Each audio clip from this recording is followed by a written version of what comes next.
वालेकुम। तो सीरन के चैनल में आपका वेलकम है। तो इसके बाद मैं आपको ऐसा बो बनाने का बताने जा रही हूँ जो बहुत खूबसूरत लग रहा है। इसके लिए हमें एक बॉल ली हूँ और 2 कलर के ऊन ली हूँ। तो चलिए बनाने का स्टार्ट करते हैं। ऐसे भालेंगे तो बहुत खूबसूरत लगेगा। तो इसके लिए मैंने ऐसा ऊन ली हूँ। अगर आप चाहे तो दूसरा ऊन भी से ले सकते हैं। तो यहाँ पर मैं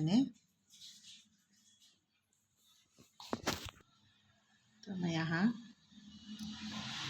कट कर लूँगी और उसके बाद मैं यहाँ पर 35 आपको बताने का बता रही हूँ कि यहाँ पर 35 टाइम आप इस तरह से